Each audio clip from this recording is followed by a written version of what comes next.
ও মাই god! Richard স্টনিয়ার airport ফটকের দিকে এগোচ্ছিলেন, সেখানে উপস্থিত নিরাপত্তাকর্মী তার পাসপোর্ট দেখতে চাইলে এভাবেই মজা করে হেসে ওঠেন অনূর্ধ্ব-19 দলের এই ট্রেনার। শিষ্যদের কাছে সবসময় যার পরিচিতি পাগলা ভাই হিসেবে। আরও একবার বাংলাদেশ অনূর্ধ্ব-19 দলকে নিয়ে যাত্রা করছেন বিশ্বকাপ খেলার উদ্দেশ্যে। রোববার দিবাগত রাত 12:50 ফ্লাইটে বাংলাদেশ অনূর্ধ্ব-19 দল রওনা হচ্ছে।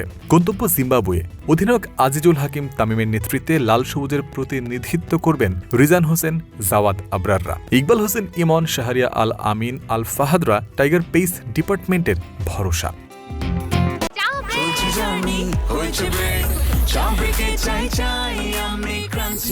যে কোনো চা ব্রেকে বিস ক্লাব ড্রাই কেক, চায়ের সাথে আয়েশ।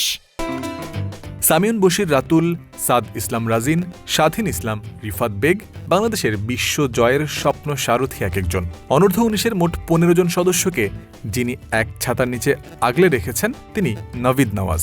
শ্রীলঙ্কান এই কোচ আরও একটা ব্যাচ নিয়ে যাচ্ছেন ভিন দেশে, সাউথ আফ্রিকার স্মৃতির পুনরাবৃত্তি ঘটাতে।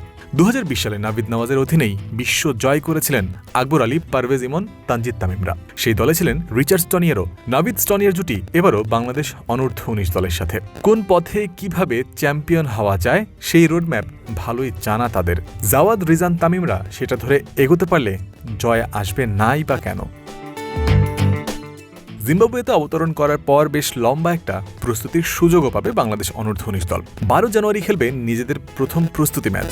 17 জানুয়ারি বাংলাদেশ সময় দুপুর 1টায় ভারতের বিপক্ষে নিজেদের প্রথম ম্যাচ খেলবেন রাতুল, রিফাতরা। পরের ম্যাচ 20 জানুয়ারি নিউজিল্যান্ডের বিপক্ষে। গ্রুপ পর্বের শেষ ম্যাচে 22 তারিখ বাংলাদেশ নামবে ইউনাইটেড স্টেটস অফ আমেরিকার বিপক্ষে। জয়ন্ত বিন্দু, ক্রিক ফ্রেন্সি।